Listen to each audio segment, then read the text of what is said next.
Sometimes we have to ask ourselves, what's using my life? Heard a guy give a lecture one time that says, we are today what we were when. And he was talking about the fact that we, to a great extent, behave, think, react because of some previous experience that we've had. One of the things that we know about life is that it is always changing. Sometimes you're up, sometimes you're down. Sometimes things go real well, and sometimes they don't. Sometimes you're happy, and sometimes you're sad. Now that's that thing called life. And when we begin to understand and know that, accepting that reality that we will never ever have things just on an even keel all the time, that you're going to have some ups and you're going to have some downs. But during those down moments, that's where the growth takes place. That's where the work is. See, anybody can feel good when they have their health, their bills are paid, they have happy relationships, business is successful. Anybody could be positive then. Anybody can have a larger vision then. Anybody can have faith under those kinds of circumstances. Am I correct? See, but the real challenge of growth, mentally, emotionally, and spiritually, comes when you get knocked down. Somebody said that adversity introduces a man to himself or a woman. How you handle it, that's where the growth takes place. When I was facing some challenges, I had a guy say something to me, and I suggest this is one of the first things that you want to do when you're facing a challenge. You want to get unstuck. Evaluate where you are.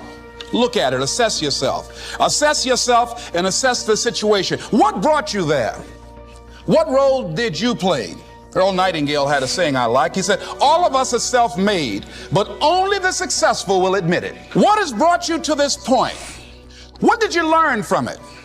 Are you learning anything, or are you doing it over and over and over again? Somebody said that insanity is doing the same thing in the same way, expecting a different outcome.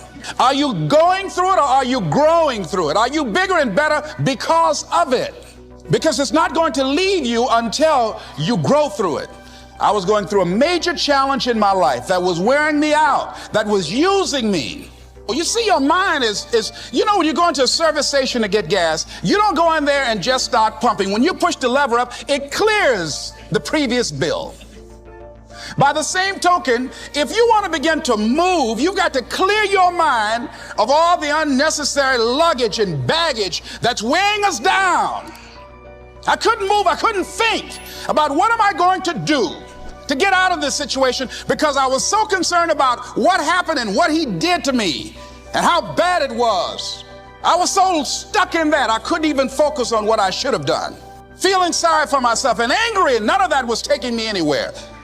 So pretty soon I learned through effort, made a conscious, deliberate, determined effort. I had to let it go. I had to forgive it. Let it go and begin to focus on developing myself. And I say to you, you're going to have people to do things to you. Things are going to happen to you. And the most important thing to do is to harness your will and let it go and move so you can grow, so you can get on with your life. It doesn't matter about what happens to you. What matters is, what are you going to do about it? All of us have experienced some tragedy, and if we haven't, we will. And you can either let it destroy your life, or you can build upon it. You can permit it to let it hold you down, or you can decide, I'm not going to let that happen to me. I'm bigger than this. Make a declaration to yourself. Declare all out war that you're going to get out of this rut. I don't care how good you are. I don't care how talented you are. I don't care how much you work on yourself. There are some times when things aren't going to go right.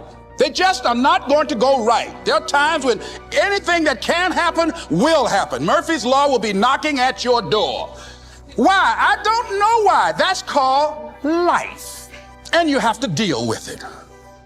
Sometimes your life will be in a slump, just like sports. Some of the best shooters can't hit baskets different times in games. They get in a slump. Do they sit on the sideline and say, you know, I just didn't hit a basket today? No, they continue to execute. I suggest to you that if you are facing a challenge, don't stop. Stay busy. Work your plan.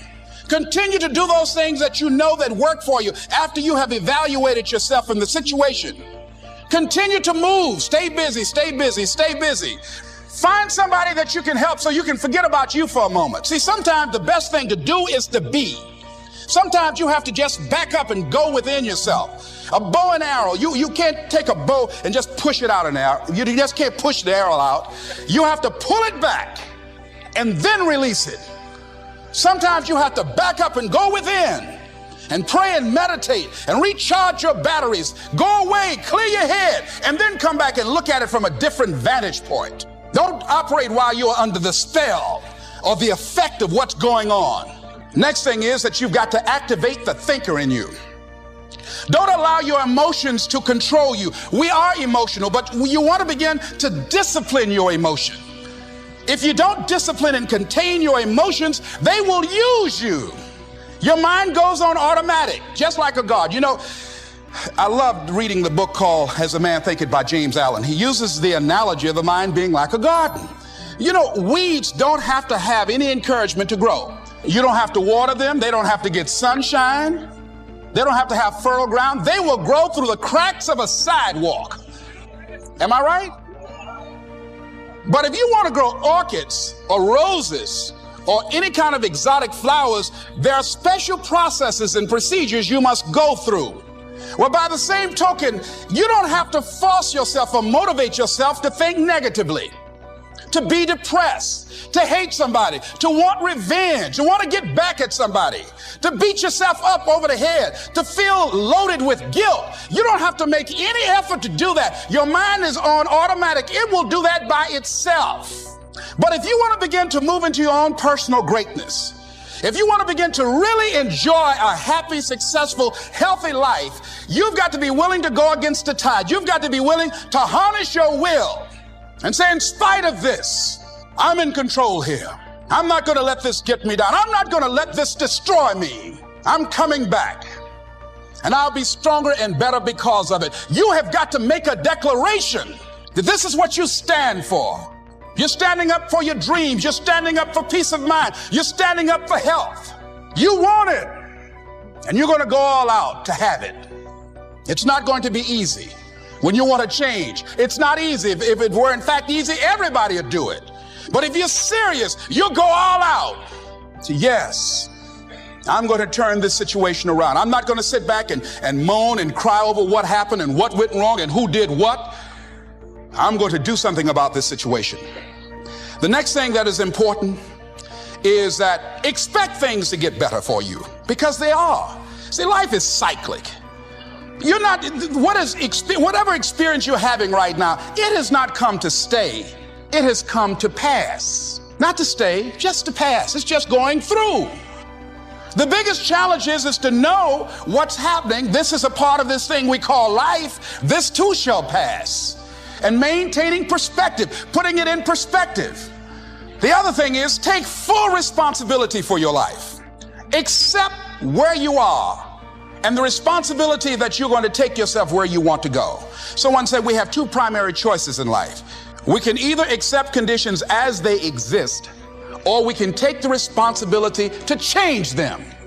See, a lot of people want to exempt themselves from taking responsibility. All they want to do is talk about the problem. Every time you see them, they'll tell you their story over and over and over and over again. No. You want to take responsibility for your life. I got me here, I can get me out of this. And I'm getting out. I'm not going to be a volunteer victim. George Bernard Shaw said there are two kinds of people in life.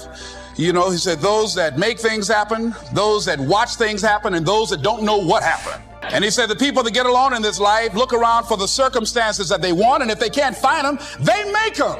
They create them. So part of beginning to get unstuck, you've got to decide that the behavior pattern that you have adopted doesn't work for you.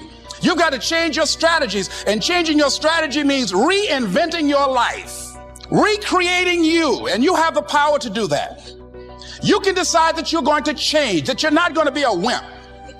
You can decide that you're going to stand up to life. You can decide that I'm going to live each day as if it were my last. You have the power to make that decision. You can decide I'm going to work on myself and develop myself. I'm going to empower me. And all of these things that are happening to me right now, they're just temporary inconveniences. They're not stronger than I am. I'm in charge here.